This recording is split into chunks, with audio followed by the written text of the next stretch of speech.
to clear his name from the suspicion of killing his wife. The retired agent refused to cooperate with the police. He went to an old underground warehouse covered in dust. From every corner he pulled out a pile of spare parts. Then he assembled them into a handgun. Next he sneaked into the hospital.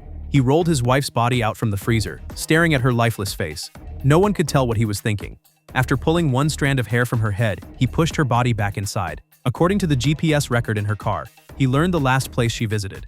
It turned out to be a remote gas station. That moment Jason became suspicious. He carried a fake police ID and showed his wife's photo, asking the clerk if she'd seen her. Unfortunately, that girl wasn't on duty that day. Seeing the surveillance screens behind her, Jason quietly walked into the control room and started checking the footage frame by frame. Just as he found the moment his wife was kidnapped, two officers arrived following the same lead.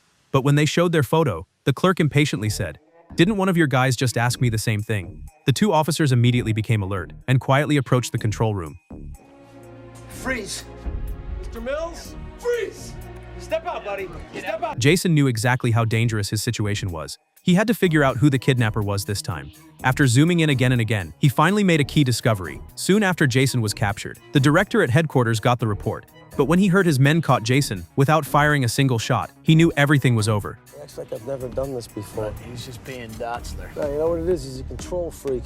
If he's not doing it himself, he's not happy. The two officers were still celebrating their big catch, not noticing Jason's hands, which were quietly unlocking the handcuffs. Jason quickly grabbed the gun from the front seat, then ordered the driver to follow his directions. Afterward, he took their radio and phones and began downloading police case files through the network. He went to the home of his closest comrade from service and asked him to pass a message to his daughter. On the day of his wife's funeral, he used a camera hidden on his friend's collar to remind his daughter to follow her normal routine. After the funeral ended, she went to the supermarket as usual and habitually grabbed a yogurt from the third-row middle shelf. But this time there was a note attached to it. Recognizing the familiar handwriting, she quickly scanned her surroundings, and when she noticed police watching her, she immediately drank the yogurt in one go. Later that afternoon during class, she suddenly felt a sharp pain in her stomach. After telling the teacher she went to the restroom, the police monitoring her followed right behind, and the moment she opened the door, a pair of hands covered her mouth. Jason signaled her to stay quiet. He pressed the flush button casually. Using the noise as cover, he found the bug hidden on Ellie's clothes, wrapped it carefully in a handkerchief, then explained why he was there. After 2 days of investigation, he suspected his wife's death was linked to the girl's stepfather. Before Jason could finish speaking, a large group of officers surrounded the school. Half an hour earlier, the chief, who knew Jason well, had arrived. After confirming Jason's daughter showed no signs of distress, he didn't leave. Instead, he turned around and searched the trash can. Sure enough, he found Jason's message inside.